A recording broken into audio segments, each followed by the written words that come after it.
kuidas sa täna öösel magasid? Mul läks uni ära. Esimene ta ei tulnudki. Ja mul on üks tahvel, kuhu ma kirjutan igasugused mõtted, mis öösel tekivad. No see sai täis. Ega mul seal oli juba enne, juba üsna tihe, aga nüüd läks veel tihedamaks. Kui ebameeldiv võib olla see, et inspiratsiooni ei lase magada. Aga kui mõnus on see, et sellest esimesest õhinast on järgmisel päeval tekkimas plaan. Ja mis siis, kui sul on olemas selleks AI töövahendid, mis selle plaani kõik ellu viivad. Jama on, tead milles on? Ülekoormus on. Rets ülekoormus on. Ma ei tea, palju sina õpid, aga ma müüsin vanad ärid ära sellepärast, et ma ei jõudnud õppida nii palju, kui vaja oli. Ja nüüd ma olen olukorras, kus ma õpin veel rohkem, veel kiiremini. Üks asi, mida ma olen nüüd ennast kõrval vaadades nagu mõistnud varu hakanud saama, on see, et kui sul ei ole visiooni ja sul ei ole nagu selget suunda, jube raske on õppida, sest asjad ei jää kinni, kuskil ei teki nagu seda süsteemsust. Aga seda süsteemsust on vaja.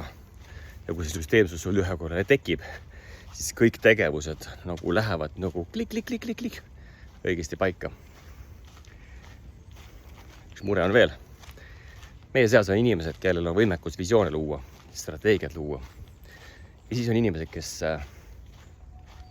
lammutavad, muudkui teevad. Ütle mulle, mis ma tegema pean ja ma teen. Need ei ole halvad inimesed, need on jumalast head inimesed. Ma nii tahaks neid inimesi oma tiimi juurde.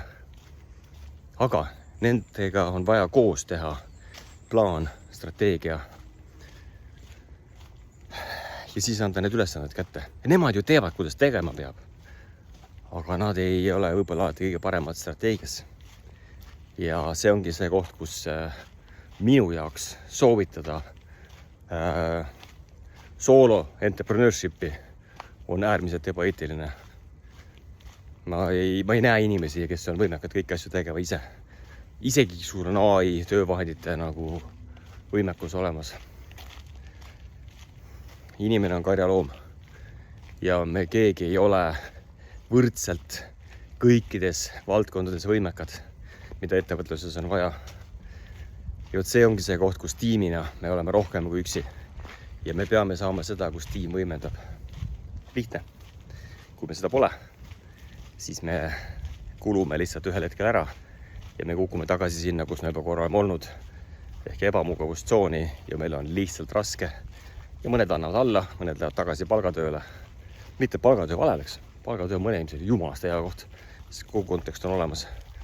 Ja kui vaadata läbi ajaloo, siis ettevõtlus on nagu mõneti nagu nuhtlus. Et need inimesed ei ole oma vaba valiku sees, sest nendel on enesemääramise vajadus nii palju kõrge. Ja see kõrge enesemääramise vajadus paneb nad olukorda, kuhu palgatööd teha suutvad inimesed mitte kunagi ei satu. Ei tähenda seda, palgatööd tehes sa oled kellegi teise ori või ohver. Sa võid olla väga hästi iseenda peremees ja teha väga hästi seda, mida sina tahad saada.